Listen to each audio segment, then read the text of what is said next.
Welcome back to my channel mga guys. It's me again, your Kuya Mark.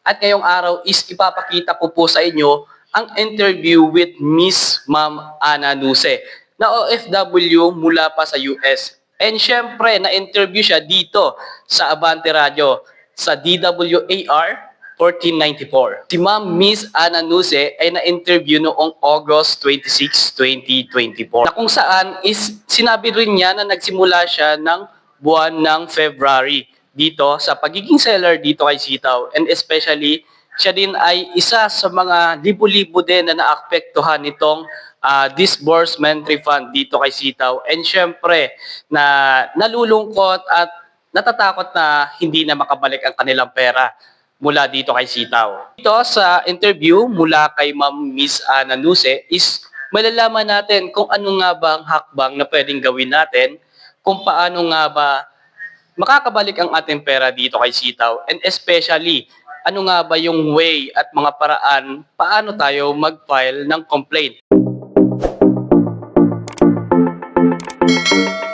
So ngayon mga guys ay ipapakita ko nga po pala sa inyo ang interview with Miss Ma'am Ana Nuse na kung saan is pag-uusapan po natin kung ano nga ba paraan ang gagawin natin para makabalik ang pera natin dito kay Sitaw. Panoorin na po natin ang interview natin dito kay Ma'am Miss Ana Nuse dito sa Abante Radio ng DWAR 1494 mga guys. And syempre, paano natin makakabalik ang ating pera at anong way nga ba ang dapat natin gawin dito mga guys. Sa US ngayon si Ma'am Ana Nuse. Siya po ay complainant, isa lamang sa maraming complainant versus sa isang online dropshipping company. Nasa US now pero dito sa Pilipinas ang kumpanya. Tama ba? Oo. So magandang umaga po mula sa Pilipinas. Diyan po ba sa Amerika ngayon ay gabi na? Tama ba?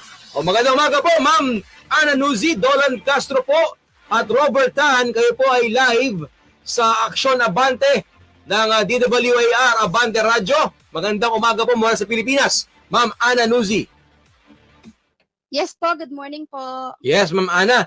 Ito po ay gusto namin malaman, ano po ba itong scam na ito laban sa isang online dropshipping na ang unang natanggap ko po ako po na text ng ating complaint, ang unang inyong mga kaibigan na i-forward sa akin itong reklamo sa inyo. Ano po ba itong scam na ito na allegedly ay kayo po ay nag-invest daw tapos bigyan nagsara po sa SEC yung kumpanya? Ganun po ba yan? Paano po ba ang simula po nito at ano po ang nangyari, Ma'am Ana? Yes po. Kasi po, ang nag-invite po talaga sa akin. Hello po. Opo, go ahead. Go ahead. Okay po. So, ano po kasi ang nag-invite po sa akin talaga is yung friend ko din po. So, bago po ako sumali, nag-research din po ako sa mga YouTube, yung mga sumali na, may mga vloggers din po at mga sikat na personality. Nakikita din po siya sa mga billboard sa labas po, sa mga highway. At chinek ko din po sa SEC na meron po silang license to operate. So, ang platform po is e-commerce. So, nung sumali po kami, hindi po talaga siya scam. Kasi nung bigay po kami na parang puhunan, so every mag-o-order po, ang nangyayari po kasi sa proseso po ng platform ng Sitaw, balik kami po yung naglalabas ng pera para magbayad po sa supplier. So, pag meron na pong order sa amin, doon pa lang po kami nalagay ng pera kung kaya po namin, kung afford po namin na i-take po yung order. Kasi kung malaki po masyado yung order at wala pa po kaming budget, hindi po namin siya kailangan i-fulfill. Kasi may iba pong kukuha po ng order.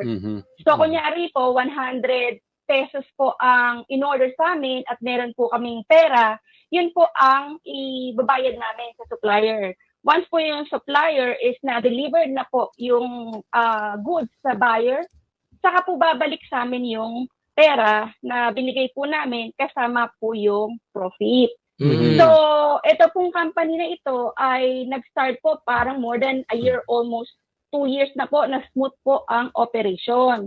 Hanggang sa meron daw pong nag-report na scam siya at investment po siya.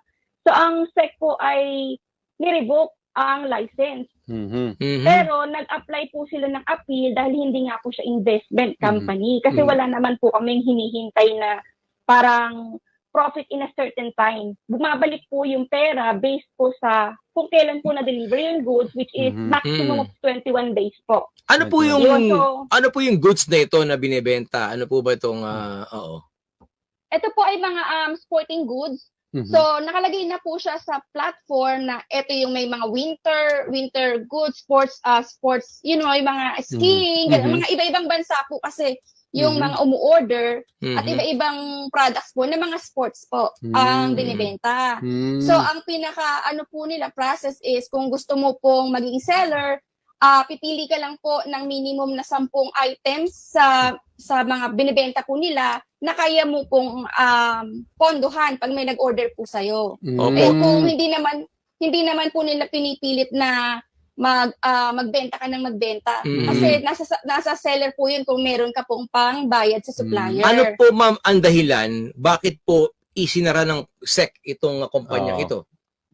Mayroon daw po kasing nag-report na isa po siyang investment scam. Okay. Which is sa amin pong mga sellers na libo-libo, hindi po namin siya masasabing scam kasi nakukuha po namin yung pera namin. Okay. Kami po ang nagpa-process ng order at kami rin po ang nagde-decide kung ano po yung kaya namin at kung kailan po namin siya kukunin.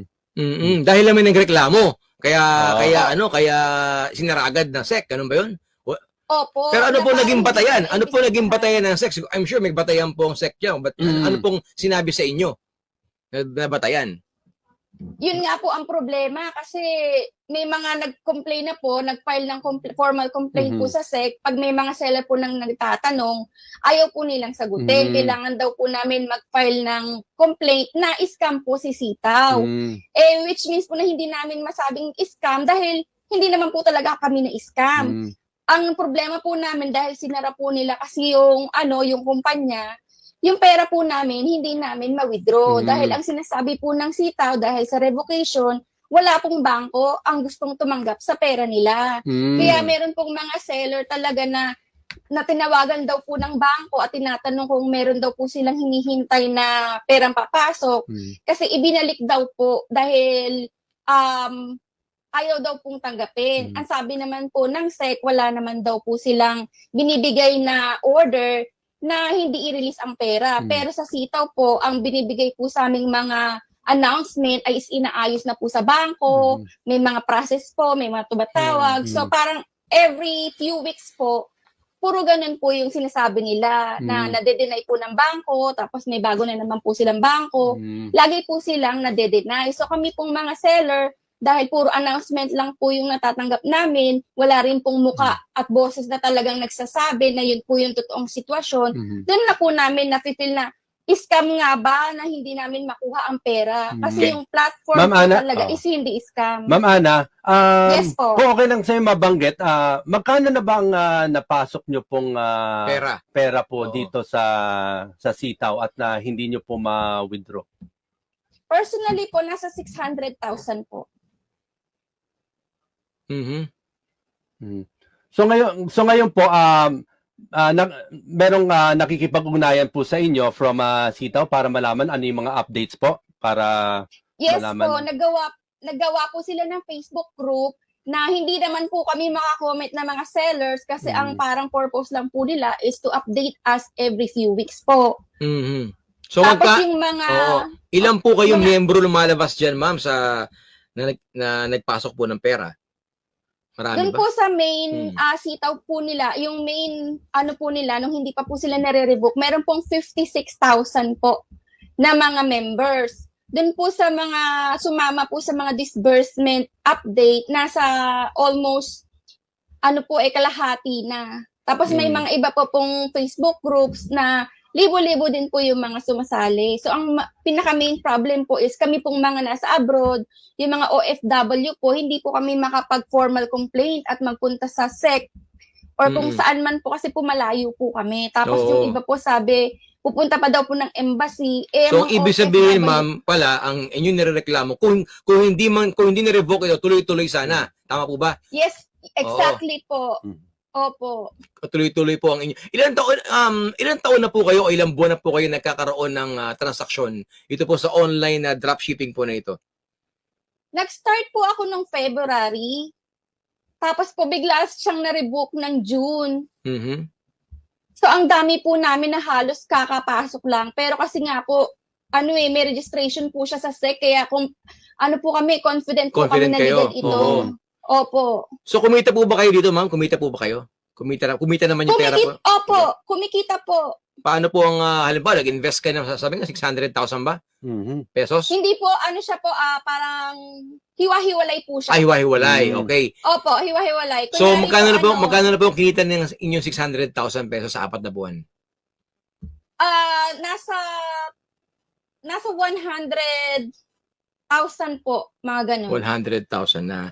Meron po ba kayong alam na opisina nitong online dropshipping na ito sa Pilipinas? Meron po sa BGC, kaso po sarado na. Sa BGC. Opo, pero kayo po ba ay may ugnayan pa rin po ba o contact number o contact person na nakakausap po ninyo ito po sa online dropshipping po na ito? Meron po ba kayo nako-contact pa sa kanila? Ang mga nag-update lang po sa amin is yung mga account specialist Mhm. na ang nagsasabi wala din daw po silang alam kasi nakabase lang din po sila sa nilalabas po na announcement po ng company. So wala po talaga kaming direct contact kahit kanino. Mhm. Okay, so ito po ipapanawagan po natin sa SEC, no? Ano ba talaga naging dahilan sa ating kung bakit ni-revoke ito? Mahalaga malaman natin ano naging batayan nila at paano ngayon yung pera na naipit po, no? So ibig sabihin ang pera po ninyo ngayon ay naroon pa din po sa online na dropshipping na ito na kumpanya. Ando pa rin po. Yes po. Ando pa rin siya. Tama po ba, Nakalagay Miss? po pending lahat. Pending lahat. Okay. At nagsara ito kailan po? Kailan po ito na-revoke? Noong June 10 po na-revoke. June 10 na-revoke. Okay. June 10. So, Ma'am Ana, ano po uli yung naging rason bakit hindi ma-remit back sa inyo yung pera nyo? Ang nire-reason po ng sitaw is wala pong bangkong tumatanggap po sa kanilang pera para i-disburse po sa amin. Dahil po sa pag-revoke ng SEC, yun ang Opo, yun po ang dinadahilan po nila. Pwede pong totoo, kaya lang po kasi hindi rin namin alam at wala rin naman po kasi silang mukha at boses na binibigay. Puro lang po puro letter. So para ito ma'am, ang biktima dito hindi lang sa Pilipinas, no? Iba't ibang panig ng global kasi yan bansa, ha? Saudi, Yes, US, UK, Taiwan. Meron pa lang ganung mga nagreklamo. Yes po. Sa inyo po nga pag-uusap, kailan niyo po huli nakausap itong mga taga-online dropshipping na ito? At ano po ang kanilang ipinangako sa inyo? Yung last message po nila kasi lahat po nasa FB, lang po nila. FB page. Wala pong nag-i-email sa amin or nagda-direct message. So kami na lang pong mga seller ang nagbabalitaan kung ano na po ba ang update. Yung update po na binibigay ng mga account specialist is same po sa binibigay ng dun sa FB page po nila. Marami din ba nagreklamo dun sa balita po ninyo? I'm sure na may mga report din kayo natanggap. Gano'ng karami naman nagreklamo laban sa online dropshipping na ito para may pasara ng SEC o ma-revoke? Ilan po sila sa bilang ninyo na nagreklamo naman laban sa online dropshipping company? Yun nga po ang problema, hindi po siya black and white. Wala pong sinasabi ang SEC kung sino po. Kasi po, nag-appeal po ang ang sitaw po, nag-appeal po sila. Pero hanggang ngayon po, wala pa pong resulta. Habang naghihintay po sana kaming mga seller, since 2 months na po yung appeal, makuha po namin yung aming mga pera kasi may paggagastosan din naman po kami. May formal ba na announcement o update binibigay ang sitaw sa inyo? Wala po, Wala, yung po sa bangko.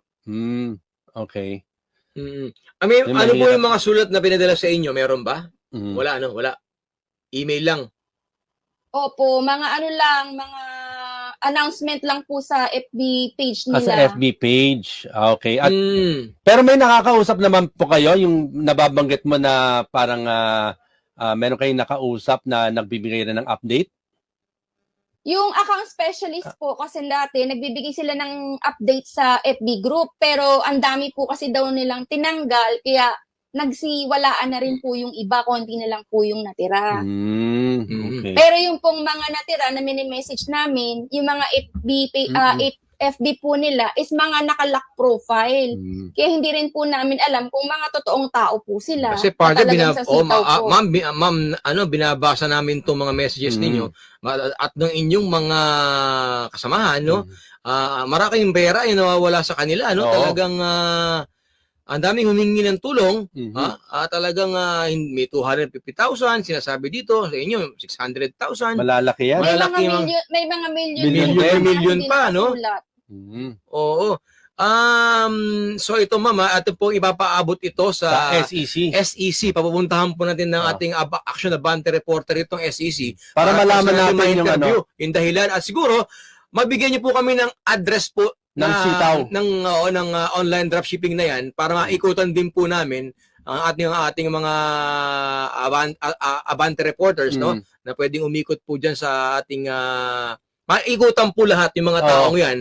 At pati kung may mga hawak kayong mga cellphone number nila o account number ng mga paki-forward niyo po sa aming executive producer para po makontak namin isa-isa itong mga to. Bantayan natin itong kasong to kasi kawawa yung ating mga kababayan na dugot pawis, ha? Yes. Kamukha ni Ma'am Ana, hindi naman basta-basta mo maiimpok yung pera na yan, mga OFW o mga kababayan natin sa iba't ibang panig ng bansa, ng mundo, ng bansa, ano? Talagang nabiktima. Hindi naman nabiktima pero nawala yung kanilang investment. Siyempre, subukan din natin na... ang hirap kasi partner na sabihin mo na bigyan ni-revoke, bakit ganun? Tingnan din natin, no, baka makausap din natin since online po ito, baka may alam din ng ACG dyan, no? Online! Ma'am, online ba ang transaction ninyo lagi? Yes po. Lahat po online. Lahat online. Lahat O sige, online. baka matawagan natin yung cybercrime. ACG. PNP ACG, baka sakali may Malaman nila rin. Maganda rin kasi meron ba kayong mga complainant sa Pilipinas na nandito? Marami po. Marami po. Ay baka mamaya, baka pwede natin tawagan yung si Kernel. Yung PNP anti-cybercrime para may para malaman natin kung meron silang information. Kung baka may nag-file na ng kaso. Meron ba nag-file na po ng kaso sa laban sa ganyan sito sa kumpanyang ito o sa iba pa? Meron na bang kayo nabalitaan? Hindi ko po sure pero ang ano po kasi ng mga sellers is ang imbestigahan po ata ay ang SEC. SEC. Kasi sila po yung nag-revoke ng Biglang nag-revoke. sabi sa amin. Oo. Opo. At dahil na-revoke, hindi na mapadala yung pera. Ganun ba yun? Tama? Yung nangyari po Opo. ba, Miss Ana, biglaan, yung like, paano nyo nalaman na hindi na kayo nakapag-transaction sa sitaw? Nung, si Colonel.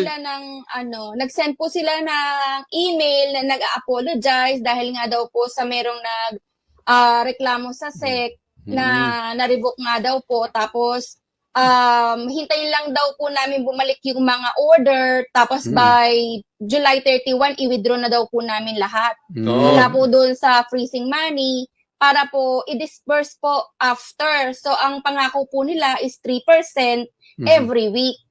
Pero wala po kaming na-receive. Wala pa. Ma'am, subukan natin tawagan si Lieutenant Colonel J. Guillermo ng ACG. I-refer din natin kayo sa anti-cybercrime group ng PNP para bukod sa SEC, meron tayong panig ng para malaman din natin law enforcement kung ano ba ang dapat gawin ninyo hakbang kasi mahirap maganda rin meron kayong dokumento ano ba, meron ba dapat kasuhan, meron ba dapat na mag-intervene ang PNP natin, di ba? Mas maganda po yan para malaman natin kung ano ba yung at kaugnay niyan, ready na ba? Okay, ready na. Sa linya po ng ating komunikasyon, Ma'am Ana at mga kaabante sa buong mundo, si Lieutenant Colonel J. Guillermo ng PNP Anti-Cybercrime Group. Magandang umaga po, Lieutenant Colonel J. Guillermo, Dolan Castro po ulit, at Robert Tan. Live po kayo sa Action Abante, sir. Hello, magandang umaga din po. Ayan, good morning, sir. Salamat, sir, sa pag-action, pag-take po ng aming call. Sir Jay, ito po kasi ating mga complainant, marami po ito mula sa iba't ibang panig ng bansa. Meron taga-Saudi, mga kababayan natin, meron taga-UK, US, at saka taga-Taiwan, at sa Pilipinas, meron din po, no? Meron silang nirereklamo na nirevoke po ng SEC, yung isang online dropshipping company, itong Sitaw. nirevoke nila yung lisensya o yung pagnegosyo nito at naipit po yung pera. Milyon pong pera ng ating mga kababayan sa buong mundo ang na-hold po dito at wala na sila makuha sa kumpanya dahil sa pagkaka-revoke ng SEC. Meron po ba kayong mga natanggap na reklamo hinggil po sa ganitong sitwasyon? Ito pong anong partner? Ano yan? Yung kumpanya nila? Sitaw. Oo. Meron na ba kayong nabalitaan na hinggil po dito, Colonel? Wala pa tayong complaint po na ganyan. Wala pa rin po. Wala. Oo. Kasi po yung Colonel, sabi namin ay maganda rin po na makipag-ugnayan sa ating PNP, yung ating mga nabiktima dito sa Pilipinas at ibang bansa. Kasi po, ang dahil po ng online din po kasi ang kanilang transaction daw ng pera. At dahil tiwala sila, sige ma'am Ana, kayo na nga magkwento kay Sir Jay. Ano po ang reklamo ninyo? Yes po, ang reklamo po naming mga seller ay hindi po namin makuha yung amin pong mga pinasok na pera po na pang bayad po sa mga supplier para po sa mga nag-order sa amin. Ang sabi po kasi ng Sitaw is hindi po nila ma-disperse dahil po wala pong bangko ang gustong tumanggap simula po nung na-revoke po ni SEC ang kanilang lisensya. Colonel, ano po mapapayo nyo sa kanila, Colonel J? Ano po ang maganda natin maiya sa ating mga kababayan na ito na naipit po ang pera sa pagkaka-revoke ng SEC sa kumpanya na kanilang Pwede po sila mag-file ng sa SEC. Sa SEC mismo. Opo, kasi sa PNP wala na po kasi kaming dyan dahil recovery na po ng pera yan. Okay, sa SEC na po talagang Sige, kung SEC ang nagpasara doon sa kumpanya, doon sila mag-file na merong transaksyon na ganyan para sila uutusan yung kumpanya na bayaran sila kahit sabihin nilang hindi sila tinatanggap ng bangko, may obligasyon po sila. Ayun. Okay. Alright, so sa hanay po pero pag nagdemanda na po sila, pwede po mag-intervene ng ating PNP, no? Kung sakasakali. Ay, hindi na po kasi Hindi civil na. case na po. Civil case na. siya. Okay. Recovery na po ng pera yan. Recovery ng pera. Okay, so maganda pala. At SEC. at least meron tayong magandang hakbang na makagagawa at talagang SEC ang tututok dito sa kasong ito. Maraming salamat, Colonel. Thank you very much, Guillermo. Sige po. Thank you, Colonel. So ayan, Ma'am Ana. So ang suggestion ng ating PNP Anti-Cybercrime, Mag-file ng complaint mag-file sa na SEC. ng formal complaint sa SEC. Pero pupuntahan din natin po Yes. bukas ang ating SEC para po malinawan kung ano po ba yung sitwasyon, Yes. bakit po ni-revoke nila at kung ano pa, paano mababawi. At kung may nakikinig po mula sa Securities and Exchange Commission, bukas po yung aming tanggapan Ayan. para makausap kayo, para malaman din natin ang punot dulo nito, bakit nga na-revoke yung lisensya ng Sitaw para mag-operate dito sa Pilipinas, para naman na magkaroon ng linaw ang ating mga kaabante na malaking mga perang pinasok po dito at inaantay nila na ma-remit sa kanila. Nakakalungkot naman, no? Sige po, Ma'am Ana, ito po, papatulungan po namin kayo. Papatutukan po natin Yes ito. po. Bukas po, puntahan natin ang ating Abante reporter dyan para sa SEC, para malinawan po, makuha po ang panig nila no dito sa kasong ito. At nang mabigyan po ng linaw at kasagutan kung kayo ba ay anong dapat gawin. Kasi hindi na po pwede na wala na yung mangyayari sa pera ninyo. Sinong hahabulin ng mga taong to? Ng ating mga kababayan, sinong hahabulin nila? Okay. Para malaman nila. Si Ma'am Ana, go ahead. Yes po, may submit na po ng formal complaint, 3 po. Yung 2 po is naimbitahan na po ni SEC. Okay, ano nangyari? Nakausap na po ni SEC. Pero ang gusto po kasi ni SEC na mangyari is file po kami na scam po si Sitaw. Hindi naman po magawa ni mga seller kasi hindi naman po talaga kami na-scam. Okay. Sige, kailangan talaga natin na matawagan ng SEC. Para malaman natin ang panig nila. Kung ganyan binabanggit ninyo, malaman natin kung paano makapagtulungan. Kasi importante naman dito, mabawi ninyo yung inyong pera. Tama po ba? Yes Tama, po. Mabawi ninyo yung inyong pera. At kung ano yung pinakamabilis at pinakatamang proseso para gawin at ma-actionan natin ayun yung mga ito. ito yung mga nagme-mensahe, isa 250k ang napasok. Ayun, talagang humingi ng tulong. Sige Ma'am Ana, bukas po tawagan po namin kayo ulit bukas at yung SEC hopefully po na maikutan din ng ating Action Abante reporters. Okay? Maraming salamat po sa inyong panahon. Salamat po. Okay. At asahan po ninyo natin pong tututukan. Actionan po natin yan. Tututukan natin po itong kasong ito para po magbigay linaw at kasagutan po ng ating gobyerno sa mga na-scam nating kababayan sa abroad. Okay? Thank you very much, Ma'am Ana Nuzzi. Mula po rito sa Pilipinas. Good morning po. Napanood naman natin ang interview with Miss Ma'am Ana Nuse na kung saan is nag-invest siya ng 600,000 dito kay Sitaw. Pero ngayon is nahihirapan na po siya makabalik ang pera na ito. At sino nga ba ang dapat nating lapitan dito? Ang SEC nga ba or ang Sitaw? Si SEC na nagpadala ng revocation order or naglabas ng revocation order para kay Sitaw na itigil ang operation dahil sa mga multiple violation nito dahil sa isang nagsasabi na ito po ay isang investment scam. And syempre, si Sitaw ba na kapit ang ating pera na kung saan ay hindi po maibigay-bigay dahil nagkaroon po ng mga multiple violations kaya hindi po siya makapag-partner sa bangko at hindi po makapag-process ng withdrawal. Tabayanan po natin yan mga guys sa mga susunod po nating update dito kay Sitaw. And syempre, tabayanan din po natin kung kailan nga ba makakabalik ang pera natin na na-invest dito kay Sitaw mga guys. Bago po tayo magtapos is don't forget to subscribe on my YouTube channel at pindutin ang notification bell para palagi kayong updated sa ating mga latest video. And syempre, don't forget to like this video na rin para alam ko na nagustuhan niyo po ang aking munting video ngayong araw. Maraming salamat po at magandang araw po sa inyong lahat.